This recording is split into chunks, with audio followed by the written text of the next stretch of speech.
জি viewers, Chittagong ডোরবিলার পক্ষ থেকে আজকে আপনাদের জন্য যে তথ্যটা নিয়ে আসছি সেটা হলো হলুদ লোহা কাঠ, অর্থাৎ আফ্রিকান যে হলুদ লোহা কাঠ আছে, অনেকেই এটা খুব পছন্দ করতেছেন ইদানিং।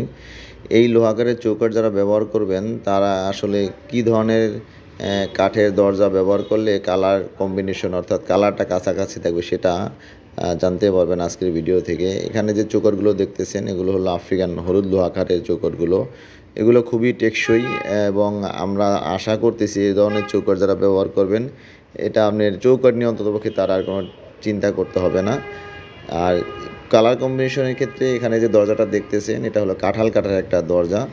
তো কাঁঠাল কাঠের দরজার কালারের সাথে আমাদের ধারণা এই কালারটা আপনার মোটামুটি কাছাকাছি চলে আসবে। আপনারা দেখলে বুঝতে পারতেছেন, আমরা ভিডিওগুলো সেভাবেই করি যাতে আপনারা ভিডিও দেখে একটা ডিসিশন নিতে পারেন। কারণ অনেকেই আমাদের শোরুমে আসেন না, দেশ বিদেশের বিভিন্ন প্রান্ত থেকে অনেকেই ভিডিও দেখেই আমাদের অনেকে অর্ডারও দিয়ে দেন, আবার অনেকে ব্যাংকে টাকাও পাঠিয়ে দেন। আমরাও আপনাদের কথা অনুযায়ী আপনাদের প্রোডাক্টগুলো যথাযথ গন্তব্যে কুরিয়ার করার চেষ্টা করি। অনেকে অন্যভাবেও ডেলিভারি নিয়ে নেন ট্রান্সপোর্টের মাধ্যমে। তো যে বিষয়টা খেয়াল রাখবেন সেটা হলো কাঠের দরজা, কাঠের চৌকাঠ এগুলো যথেষ্ট হাতে সময় নিয়ে অর্ডার করবেন। তাহলে এগুলো যেহেতু শুকানোর একটা বিষয় থাকে, সিজনিংয়ের বিষয় থাকে, এগুলো করতে যথেষ্ট সময় লাগে। নিজস্ব চেম্বার থাকলেই আপনার সাথে সাথে কিন্তু এগুলো আপনার সিজনিং করা সম্ভব হয় না। কারণ একটা চেম্বারে 400 সেফটি কার্ড লাগে না। আপনি 5টা দরজা অর্ডার করেছেন, আমি তো 5টা দরজার কাঠার কাঠ সাথে সাথে চেম্বারে দিয়ে সিজনিং করতে পারবো না।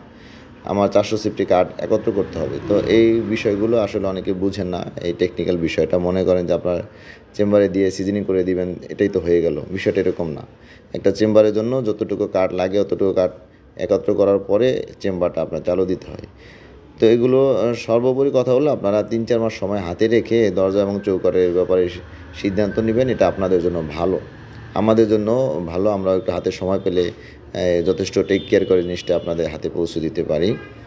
তো যারা যেই বিষয়টা নিয়ে আসছে ভিডিওটা আশা করি বুঝতে পারতেছেন, যে যারা হলুদ লোহা কাঠ অর্থাৎ আফ্রিকান হলুদ লোহা কাঠের সাথে কালারের দিক থেকে যে কাঠের দরজা আপনারা ব্যবহার করতে চান, যেহেতু হলুদ লোহা কাঠের দরজা ভালো হবে না, অনেক ওয়েট হবে, এই জন্য আমরা কখনোই সাজেস্ট করি না যে হলুদ লোহা কাঠের আপনার দরজা নেন। হলুদ লোহা কাঠটা চৌকাঠ হিসাবে পারফেক্ট, এবং দরজার জন্য কালার কম্বিনেশনের জন্য আপনারা কাঁঠাল কাঠের দরজা সিলেক্ট করতে পারেন। এটা হলো আপনার আফ্রিকান হলুদ লোহা কাঠ, এর আগেও দেখছেন। তো কাঁঠাল কাঠের যদি দরজার দাম জানতে চান সেটাও আমি বলে দেবো, আপনার 13,000 টাকা পড়বে। তবে এই দরজাটা হলো সেগুন কাঠের দরজা। সেগুন কাঠের দরজাও কিন্তু আপনার আফ্রিকান হলুদ লোহা কাঠের কাছাকাছি, দেখেন কাছাকাছি কালার চলে আসছে। এবং এই দেখেন এখানে যেটা দেখতেছেন এটাও আপনি কিন্তু সেগুন কাঠের অরিজিনাল কাঠটা। তো ভিউয়ার্স, আজকে এ পর্যন্তই। যে যেখানে আছেন সবাইকে ধন্যবাদ।